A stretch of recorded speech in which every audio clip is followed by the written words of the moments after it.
Hey there, my name is Nikas. Welcome to Anonymous Buddha, the intersection of enlightenment and spiritual awakening.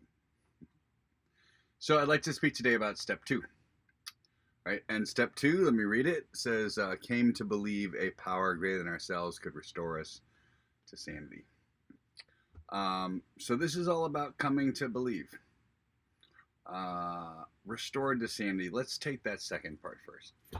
So sanity, what I've come to find out for myself is so insane is thinking that I could get loaded today and my life could still function. That's an insane thought. Now, I used to have insane thoughts all the time, like nobody would find out. I could get loaded on Friday and make it to work on Saturday. I was a hairstylist. I worked on Saturdays. Or I could get loaded on Saturday night and make it to work on Tuesday. Turns out that was insane thinking, because it never quite worked out like that. And once I started to be able to see that once I started, I couldn't stop, right? So step one, I admitted I was powerless and my life was unmanageable. I was like, shoot, okay. So I guess, I'm one of these people that, as an alcoholic, I can't see it coming. I can't stop it once it starts. Can't see it coming. Can't stop it once it starts. That's the disease of alcoholism, mind and body, obsession, allergy, the two parts. So now that I have admitted, I'm on step two. Okay, well, come to believe that a power greater than me could restore me to sanity. Well, what are you saying? I'm insane? Well, it turns out that kind of alcoholic thinking, that's alcoholic insanity, right? There's a prophecy somewhere in the book that says, if you still have an alcoholic mind, the time and place will come where you'll drink again. So the house cleaning steps 4, 5, 6, 7, 8, 9 is to get rid of the alcoholic thinking, right? Because turns out we don't have a drinking problem. It turns out we got a thinking problem. Anyway, so this insane thinking, come to find out, this insane thinking kind of manifests itself in many different ways, even not regarding alcohol or drugs or whatever it is that floats your boat. But insanity for me is any time that I think life should be some way other than the way that it is. That's insane, right? So life is as life is. And then up in here, my thinking thinks, oh, it should be, it shouldn't be, it would be better if only, right? So that's the truth. That's the delusion. That's God unfolding as God would have my life. And then this is a story about how God is unfolding my life that is in conflict with reality. Reality, non-reality. It's kind of simple, silly like that. If reality is how things are, if I think they are different than how things are, I'm insane. So how things are is I can't get loaded and stop. If I think that I can, or that I should be able to, or I could if, or I would if only XYZ, that's insane. So sanity for me is really just bringing me back into a state of alignment with the world around me and myself. That's just sanity, right? Not thinking that things should be any different than they are. Just total acceptance. No. So acceptance and surrender for me these days look like, oh, well, okay. Great. Let's try this instead. It's like I'm either saying no, no, no, no, things should be different, or I'm saying, oh, okay, yes, and we'll do this, or I'll call this person, or it's the difference between saying yes to life and saying no to life. Cooperation versus conflict. So conflict is another word for insanity, because that's just me thinking things should be different. So I'm in conflict. I'm in this closed off, no space. So, all right. So I've admitted that I'm powerless and that my life's unmanageable. Like, yeah, okay, I'm one of these alcoholics. But I wasn't really to get on board with this whole power greater than myself, because the next step says God in it. And so I'm kind of thinking that in the second step, you're alluding to a power greater than myself. You're alluding to God. I was totally willing and down for the whole step 12, having had a spiritual awakening, because to me, that was awfully close to enlightenment. I was down for that. But this whole God thing that was in the middle of the steps, I just didn't know how that was going to fit in. But once I realized that I really was an alcoholic, and that and as per described in the book, I'm not a hard drinker. I'm not a moderate drinker. I'm a real alcoholic, because at some point I've lost the power of control of whether I will put a drink in me or whether I will not. Someone pushed a drink my way and I drink it. The peculiar mental twists, the strange mental blank spots, all that sort of stuff. The first 60 pages of the book is just laying out a case for you to go, yeah, yeah, I guess that's me. In that reading that it says, A, I'm an alcoholic and can't manage my own life, right? That's step one. B, that probably no human power could relieve my alcoholism, right? So in the first 60 pages of the book, I'm getting to see that no human power. That's my mommy, my daddy, my boyfriend, your girlfriend, your wife, the therapist, the judge, the police officer, right? No human power could relieve, could take away this desire to want, right? So I was what was called beyond human aid, which just means that there's nothing on this earth, no human power, including my own, including my own human power. Like, even I couldn't assert this willpower thing. So probably no human power could relieve my alcoholism. And then C, God could and would if he was sought. And I always say if. I'm always the guy at the beginning that screams out if. Because God, in the original manuscripts, it says God can and will. In the watered down version that we all have in our first 164 edits, it says God could and would if he were sought. So but that if is a conditional word, meaning that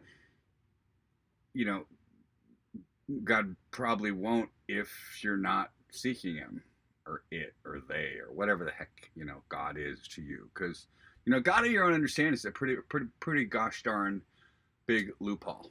So the first 60 pages of the book is trying to get you to understand that, okay, I'm powerless, and the solution is God. Spirits. Carl Jung calls it the vital spiritual experience, and I like that because in that part of the book, and I'm going to paraphrase here, he talks about the ideas, ideas, emotions, and something that a man get cast to the side, and a whole new set of ideas and thoughts and beliefs come to govern him. And for me, that's a revolution, right? So I'm no longer, it's not that I'm trying to do stuff. Now this whole new power has come into government, and this new power is doing for me what I couldn't do for myself. That's a vital spiritual experience. When this completely new set of ideas, attitudes, and approach to life enters into you, that's a vital spiritual experience. And that really does happen within AA. Sometimes quickly, sometimes slowly, right? It's very clear in the spiritual experience. But there's a line in the spiritual experience that says, friends of the newcomer often are aware that change before he is himself. At some point, he becomes aware that he has undergone a profound alteration in his reaction to life. So life doesn't change. Life still is busy being life. Life shows up. Life shows up. The difference is I no longer now react the way that I used to. And so I used to react using this. Now I react using this intuitiveness, because my intuition. So the only thing I need to know about God, me personally, only thing I need to know about God is God talks to me through my intuition. It says, get out of here. Don't do that. Bad idea. Did I always listen? No. What happened when I didn't? I had to learn some sort of lesson. I had to find something out about my selfish, self-seeking, and self-centered motives. And you know what? There was a lot of good lessons out there that I got to learn the hard way. Pain is a great motivator. I had a lot of pain. So coming to believe that there's something out there, right, that can restore me back to this place where I can have a thought and recognize that this thought is not true and go, oh, thank you, but no thank you, right? Or have a thought and I'm like, oh yes, that's a true thought, right? So the whole coming to believe is a process. It's actually kind of like I come to believe in an infinite somethingness, this intuitiveness, by way of stopping believing this finite space, right? So this finite space, my mind, right, is very limited. It's like, I use this expression, it's like a 10 gigabyte thumb drive that you put in the side of a computer, you know what I mean? Back in the day, for you children, back in the day, thumb drives were like 10 gigabytes, 25, 35, 50 gigabytes. Oh, huge. Right now they're a freaking terabyte. Whatever. But back in the day, so let's just say back in the day, I had a 10 gigabyte thumb drive, and that was what I call me. That's a finite amount of information space, right? And this is a finite amount of information space. Sorry, little glitch there. Don't know. Okay, so finite information space, right? 10 gigabytes. That finite information amount of information is what I would call this. I think that with that finite amount of information, everything that I know is enough to run my life. It's certainly enough to run your life, and it's definitely enough to run the AA life and anybody else that I want to, have a commentary about. All right, but if you think about it, it's just 10 gigabytes. It ain't all that, but it's all I've ever known, and it's seemingly gotten me along so far. But what I've come to realize is that there's finite, and then there's infinite, right? Infinite's a lot of these things, but everything. So I can either trust my finite mind. Who was it? Einstein said, the mind that thinks of a problem, finite thing, right? The things cannot solve that same problem without an expansion of consciousness, right? So if I think up a problem with my 10 gigs, I can't solve that problem with my 10 gigs, right? It has to come from somewhere else. So there's what I know, and then there's what I don't know, which is pretty much based on what I know, right? What I know and what I don't know. That's, but then there's this whole other realm of what I didn't even know. That's like outside of my known, my known and my unknown is the I didn't even know, right? And that's what I call that's where God is for me. So that's where it's in quantum, it's the field of all possibilities. It's the place where anything is possible. Because, if I look in my track history, I didn't know where the answer to so many things in my life was going to come from. And it turns out it always came from something I didn't even expect, right? That's where my answer came from. So knowing that that's what's happening in my life, I can use that as a roadmap to start saying, okay, in prayer, I'm going to ask this infiniteness, right, to so I can be more receptive for this infiniteness, to come to me, to awaken me, to enlighten me, to deliver me with more instinctual, intuitive knowledge, right? Which means I have to let go of my finite space, and be willing to always learn and grow something new, in a new direction. One of the most spiritual things I think a person can say is, I don't know, right? So one of my favorite things to say is, I don't know, but I'm willing to find out. Because that says that I just don't know, but I'm also willing to do whatever it takes to find out.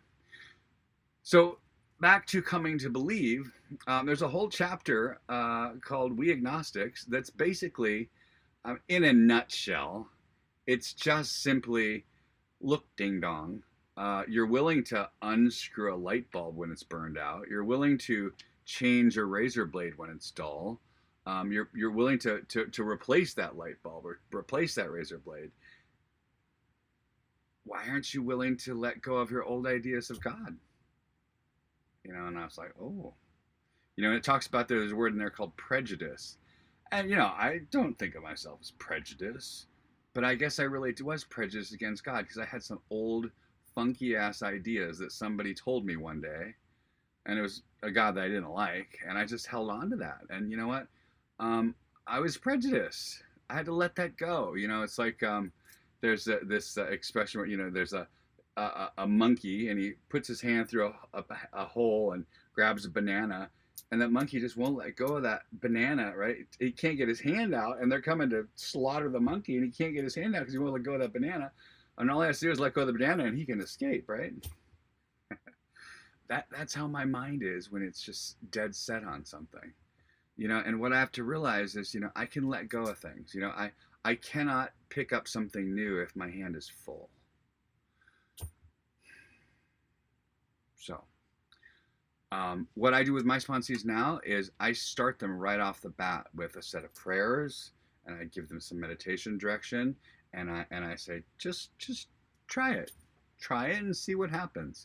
If it turns out that they don't try it, then I know that we're not really a good match, because you're not following direction. And if you want what I have and you're not willing to do what I'm, then you're not willing. So, okay, well, now we know.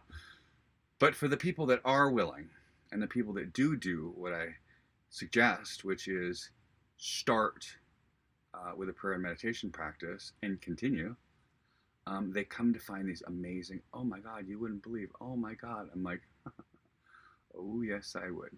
Yes, I would. So the way that we communicate with this whatevernessness is it speaks to us here,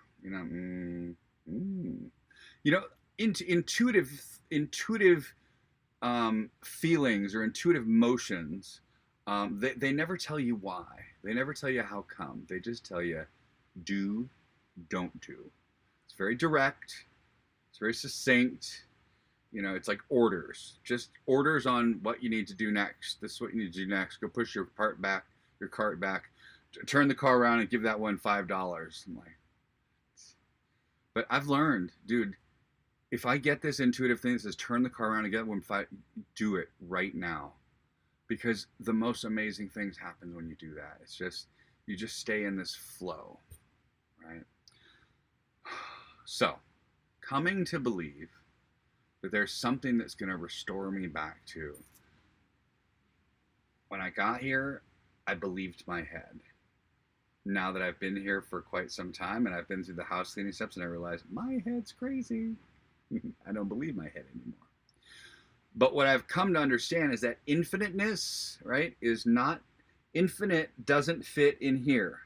This is finite. Infinite is everything else outside of that. And so I've had to come to understand that I need to start trusting that rather than this, right? Because this is always going to give me a small piece of the puzzle. If I turn to that through prayer and meditation, right? It's my finite, infinite, right? So if I turn to that, my life has a really nice flow to it.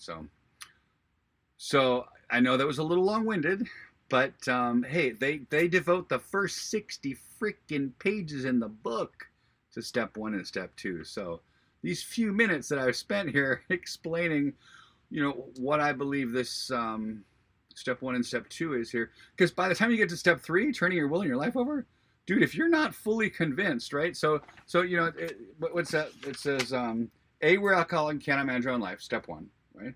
This is on page 60. B, that probably no human power could relieve my alcoholism, step 2, part of step 2. And C, that God could and would if he were sought. That's the second part of step 2, right? So step 1 and step 2 right there. The very next line is being convinced. We're at step 3. So if you're not convinced about those A, B, and C, do the idea of doing step 3 and turning your will and your life, that's your thoughts and your actions, like everything, over to some God thing that you don't even believe in at this point, or you're not even willing to believe, that's crazy. So the whole first 60 pages, right? I suggest you find somebody to take you through those first 60 pages, line by line, word for word. So you're So when you get to the A, B, and C, you're like, okay, yeah, And I've totally had some experiences, and let's go. Okay, let's do it. Let's do it. Right? So there's step 1 and step 2, and we'll go into step 3 next. So I hope you're all well, and again, welcome to Anonymous Buddha. This is, again, the intersection between spiritual awakening, AA, and enlightenment, Eastern philosophy, Buddhism, sort of whatever. Where those two things collide, that's going to happen right here. Be well.